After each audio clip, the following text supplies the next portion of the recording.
My name is Amelia. I'm a 40-year-old housewife. My husband Charlton is 35, and we have been married for 5 years. We are a happy couple, just the two of us. I grew up with just my dad, who worked a corporate job after my mom passed away when I was young. I was always worried that if I got married, my dad would be left alone. Even when I was dating someone, I hesitated to take the plunge into marriage. Whenever I talked about my hesitation, people would say it's because I'm a daddy's girl who loves her father too much. That's when I met my current husband. He understood how much I care for my dad and even said he would be okay with us living with him. That sealed the deal, and I decided to marry him. My dad was thrilled when I told him the news. I am so happy. Now I can face your mother in heaven. Don't worry about me, just focus on being happy with Charlton. Charlton, please, take good care of my daughter. Make her happy, especially because she has had to struggle with just one parent. My dad had never said it, but he had been worried that my being raised by a single parent might be a reason for me not getting married. He also runs a real estate agency while working his corporate job. We received a new house as a wedding gift from my dad and lived happily. Then, 2 years ago, my dad retired at 65. After retiring, he seemed to lose his energy and seemed to age rapidly. So I started calling him every day and visiting him regularly to check on him. My husband's work schedule changed, leading to more overtime, so I started visiting my dad even more. One day, I couldn't reach my dad at the usual time, so I went to check on him. I found him collapsed in the bathroom. I called an ambulance immediately, but he never regained consciousness. Tests revealed he had suffered a brain hemorrhage and was hospitalized. I visited him every day, but he never woke up and eventually passed away. I held back my tears as I said my final goodbyes and began arranging the funeral. The funeral was a small family affair, but some relatives showed up claiming they were promised inheritance. Thankfully, my dad had left a will in my name, so I inherited all his savings and properties. I felt my dad's love even after he was gone, and it filled my heart.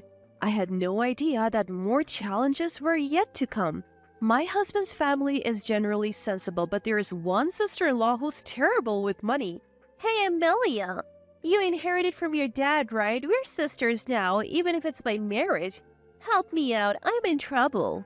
She's been in debt and has been asking for money quite shamelessly. I've been turning her down, but it's getting stressful. Then one day, I received an email. It was an invitation to a class reunion. As I was pondering whether to attend the class reunion, my husband Charlton spoke up. What's got you looking so serious? There's a class reunion coming up, but I'm not really in the mood, especially after Dad passed away. Maybe it will be a good change of pace. Your dad wouldn't want you to be down all the time. You're right. Encouraged by my husband, I decided to go to the reunion. When the day arrived, I was enjoying catching up with old friends. While I was alone getting a new drink, a classmate approached me. Amelia, long time no see. Sorry? Who are you? Ouch, don't recognize me, I'm Cody. I couldn't quite remember him, but he seemed to know me. Wanna catch up? Just then, one of my old friends called out, Amelia, where's that drink? Snapping back to reality, I said, sorry, my friends are waiting, and left. My friend quickly approached me looking concerned. Are you okay? Did that guy bother you? No, we were just talking. He said his name was Cody, but who is he? He's that unreliable playboy from the baseball team. Good looking and athletic, remember? Oh, right. He looks different now, so I didn't recognize him. Be careful, he's still a playboy. And he was eyeing you. Come on, I'm married. I'm not exactly young anymore. I laughed it off then, but Cody kept trying to engage me. I managed to avoid him until the end of the first part of the reunion, but then he cornered me. Why are you avoiding me, Amelia? It hurts. Are you maybe interested in me? Don't be ridiculous. Why so defensive? Just be honest. I'm married, you know. So, plenty of married people still play around. Plus, I have always liked you. How about we go for drinks? No, thank you. If you want to drink, go to the after party. I managed to shake him off and caught a taxi home. I thought that would be the last of Cody, but more trouble was waiting for me. The next day, while I was working at the cafe, where I have a part-time job, a familiar man walked in. As I approached with a glass of water, I realized it was Cody. What are you doing here? Just a coincidence. Lucky me, running into Amelia. Don't lie. Who told you? Relax, let me place an order first. 1 blended coffee. Reluctantly, I took his order and made his coffee. Leave after you finish this. It says all limited refills during this time. I'll take my time. After Cody took his sweet time chatting and sipping 3 cups of coffee, he finally paid his bill. Just so you know, I'll be a regular here from now on, he said, ignoring the atmosphere. I couldn't exactly kick out a customer, so I found myself serving Cody every day. I tried talking to my manager, but without any real harm done, there was nothing they could do. I wanted to consult my husband, but he was swamped with work and rarely home. Then, on a day off from my part-time job, I returned from shopping to a shocking sight. Welcome back, Amelia. You're late. Cody was at my house. How did you find out where I live? Who knows? Maybe we're just fated to be together? Stop being creepy and leave. Why not ditch your workaholic husband and be with me? I'll treat you right. Cody tried to put his arm around me. A chill ran down my spine and I had had enough. I pushed him away. Days later, my sister-in-law visited while my husband was home. We need to talk, they both said, looking serious. You have been acting strange since the reunion. You're seeing another man, aren't you? What are you talking about? Don't play dumb. We have evidence. Sister-in-law flipped over the envelope she was holding. Out spilled a bunch of photos of me hanging out with a guy named Cody. Pictures from a recent reunion, some from my workplace, and even one where Cody had his arm around me in front of my house. The photos were cleverly taken to look like we were having secret meetings. If you only saw these, you would think I was cheating for sure. This is irrefutable evidence. We're getting a divorce and you owe me $50,000. Pay up, all at once. My husband and sister-in-law were smirking. It was clear they were trying to frame me for cheating. I decided to play along. Fine, if you insist on a divorce, let's do it. Don't worry about the settlement or alimony. I'll handle it all properly. At my words, my husband and sister-in-law exchanged triumphant glances. But I had no intention of letting them off the hook. From here on out, I will push both of you into hell.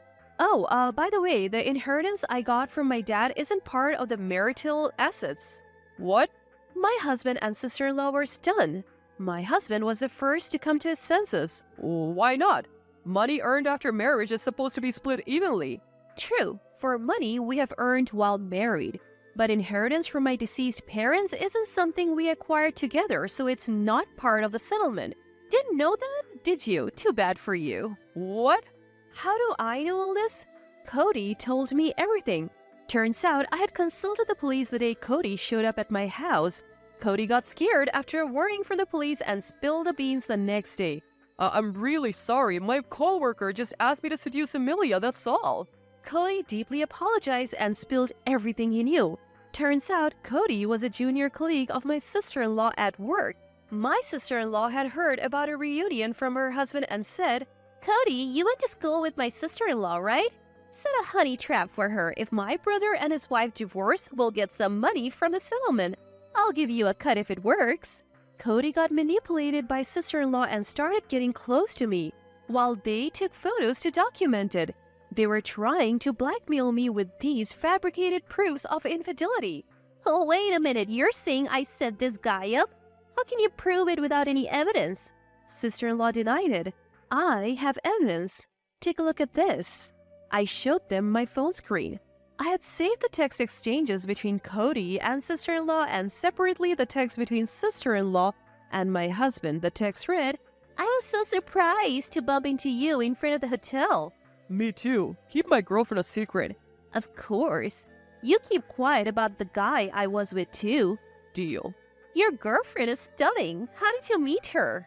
She is a co-worker in my department. We met after a transfer. I'm so happy after being with her every day. You're bold, cheating so openly and not getting caught. If I say it's over time, Amelia doesn't ask more.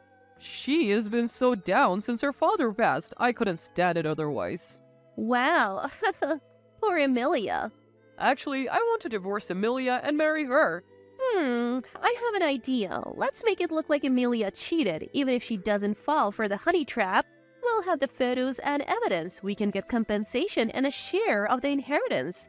Both my husband and sister-in-law panicked after seeing the saved text. How did you get this?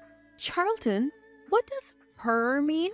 Sister-in-law, you're engaged and you're cheating too? You think I would cheat just because you are? Give me that phone. Delete it now. My husband tried to snatch the phone from my hand. Oops, my hand slipped. I narrowly managed to forward the screenshots of the text exchanges to someone. My husband looked at the phone screen he had just snatched from me, his face drained of color. You've got to be kidding. Dad? Hurry up, long press the image and cancel the message. Both were panicking, but in the meantime, my father-in-law had already read the message. Realizing that I had accidentally forwarded the SMS screenshots to father-in-law, my husband and sister-in-law turned pale. Soon after, my phone rang. It was father-in-law. Charlton, you messed up, so you answer it. No way. That was your idea, sis. You take responsibility. My husband and sister-in-law were pushing my phone back and forth. Finally, sister-in-law said, "You deal with it," and handed me back the phone. I answered and explained everything to father-in-law. That night, a family meeting was called at my in-laws' house. As expected, my husband and sister-in-law got an earful. You both cheated and tried to frame an innocent woman? Shame on you. We owe a lot to Emilia's father. How dare you betray that trust? My usually calm mother-in-law looked disgusted and father-in-law was furious. Turns out, my dad and father-in-law had a long-standing business relationship and my dad had helped father-in-law in times of need. Father-in-law turned to me and bowed deeply. I'm so sorry for my foolish daughter and son. I don't know how to apologize. After that, I decided to seek compensation from sister-in-law, my husband, and Cody through a lawyer. Despite the pending divorce and compensation, my husband packed his bags and left, going off the grid. I had a private investigator look into it and found out he had run off to his mistress's house. I was dumbfounded. I sent documents demanding compensation for adultery to both their workplaces. As a result, my husband and his cheating partner were in a bad position within the company, and my husband was relegated to another department. This led to my husband being demoted and his mistress, who was part-time, getting fired. While investigating my husband, I also had sister-in-law's affairs looked into. Turns out, she had not one but two lovers. I informed her fiancé and my in-laws and sent them the evidence. Naturally, sister-in-law's engagement was called off and she was also sued for compensation. Afterwards, my husband and sister-in-law turned to their parents for help, but they refused and cut ties. They never thought their plan to frame me for cheating would backfire like this. Thanks to my lawyer, the divorce went through smoothly. While I felt relief, I also realized I was now alone, especially since my dad had passed away.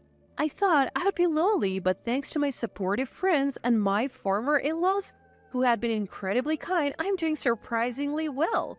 Every now and then, my ex-husband reaches out. His messages are either about wanting to get back together, saying things like, "You're the only one for me," or asking for loans. I ignore them and send screenshots to father-in-law each time.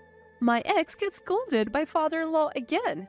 Does he not have a learning function in his brain?